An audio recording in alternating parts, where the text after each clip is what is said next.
donkey, took him to an inn, and took care of him. The next day he took out 2 silver coins and gave them to the innkeeper. "Look after him," he said, "and when I return, I will reimburse you for any extra expense you may have." Then Jesus turns to the guy that he's telling the story to and says, "Which of these 3, the priest, the Levite, or the Samaritan, was a neighbor to the man who fell in the hands of robbers?" The expert in the law replied, "The one who had mercy on him." Jesus told him, "Go and do likewise." Now, like I said, we're going to look at this in depth in March and the beginning of April. For now, all I want you to focus on is the contrast between the Samaritan's response and the response of the priest and the Levite. Rather than walk by, the Samaritan takes pity on the man. His heart goes out to him. He's able to empathize with him. A mark of emotional adulthood. Empathy. Moved by compassion, the Samaritan stops and cares for the man then and there. Clearly, the injured man has nothing to give to the Samaritan. It's not that he's helping the man to get something. In fact, if you think about it, he was putting his own life at risk. I mean, if you were a smart robber and you preyed on one lone individual and another lone individual stopped, you'd be like, okay, it's payday, right? The Samaritan doesn't give to get, he gives without any consideration of himself. Another mark of emotional adulthood. After taking the man to the inn, he gives some money to ensure that he has a place to recuperate, and then he continues his own journey. Another mark of emotional adulthood. See, he's able to help, but with healthy boundaries. He's able to help with healthy boundaries. He doesn't take this injured man into his home and say, "Hey, Mom, take care of this guy." He doesn't obligate himself financially to this injured man for the rest of his life.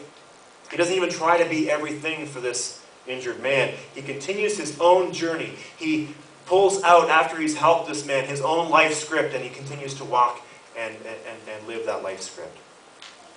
So in sum, the Good Samaritan models healthy loving, emotional maturity. He loves well. And he's a model for the religious leader. He's a model for us. Because Jesus told these stories to answer questions. And he tells this story to tell us that we will feel incomplete if we disconnect our faith from an expression of that faith.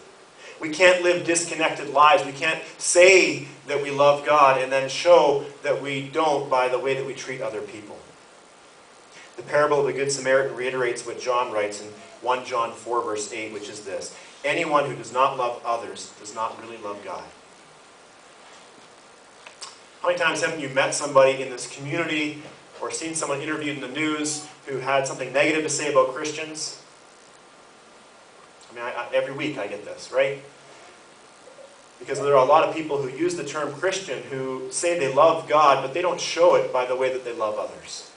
Let River City Church be a community that not only says it loves God, but shows that it loves God by the way that it loves other people.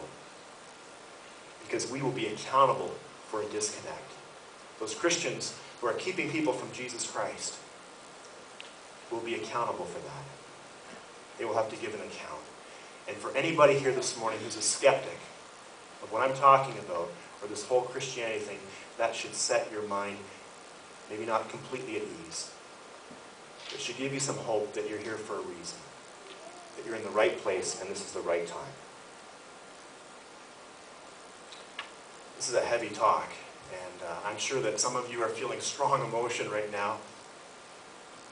It's been kind of working on me all week, because I want to say I'm an emotional adult in every category, and I'm not. And it may be raising emotions that you thought were dead and gone. It may be raising emotions you never even thought you had. And I just want to say, if that's true for you this morning, then that's a good thing. Because if when you hear Jesus teaching through the parable of the Good Samaritan, it brings to the surface emotions that maybe you don't want to deal with, that means that you're open. That means that there's a capacity within you. So here are some questions for you to ask yourself about your own emotional connection. And I'm thinking in particular about from childhood and those experiences that we talked about way at the beginning of the series of how they impact us. Did I learn to trust Did you learn to trust as a child? Did I learn to respect other people? Did I learn to take turns? Did I learn to wait? Did my parents or caregivers understand my behavior? Did they ever ask me what's going on? What happened? Why are you crying? Were your feelings even allowed growing up? Were you permitted to be a child, or were you expected to parent your parents? I trust that every person here wants more out of life. This series is called Life is Good. We want the good life. And the path to good life is the path to emotional and spiritual maturity.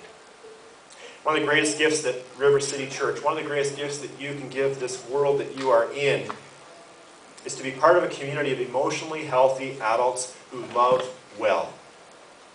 And this will take power. It'll take the power of God. It'll take a commitment, your commitment to learn and to grow and to break with unhealthy patterns, destructive patterns that maybe go back generations into your family, maybe are part of the culture that we're in, maybe even part of our Christian culture to some degree.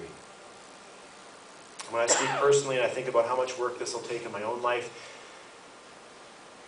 so I think, well, in my weaker moments, I think, will I ever arrive? What hope do I even have? And then I remember this, in closing. The 12 people that Jesus chose to be the leaders of his church, that, by the way, he loved quite a lot, he shed his blood for it, were neither emotionally nor spiritually mature. Like me and like you, they had a lot to deal with. By way of example, Peter, the point leader, had a big problem with his mouth. He was a bundle of contradictions. James and John were given the nickname Sons of Thunder. Why do you think they got that? Because they were aggressive, hot-headed, ambitious, and really intolerant. Matthew was the most hated person in Capernaum. He was in a profession that preyed on the weak and the vulnerable. He was to extract excessive taxes from anyone that he could get them from. Simon the Zealot was a freedom fighter. He was Jesus' day equivalent of a terrorist, looking for any way to bomb the Romans and get them out of Palestine. Judas, you all know about Judas, right? The betrayer. The treasurer who stole. Jesus knew he stole money from the collective money of the disciples. He was a thief. He pretended to be loyal to Jesus. He kissed him on a cheek just before turning him into his enemies. With the exception of one disciple, however, all of them had one great quality. They were willing. They were willing. And that's all that God expects. That's all Jesus expects of me and of you today. So I'm willing to journey this hard, long road of growing into an emotional adult, spiritual adult. I recognize God's call in what we're looking at in this series. And I see the rewards, I see the benefits, the rewards and benefits to me personally, oh narcissistic one, the benefits and the rewards to the people that I love, and the benefits and the rewards to my relationship with God that I want to grow deeper and stronger. And so I say, yes, Lord, I'm willing. But now what do you say? Let's pray.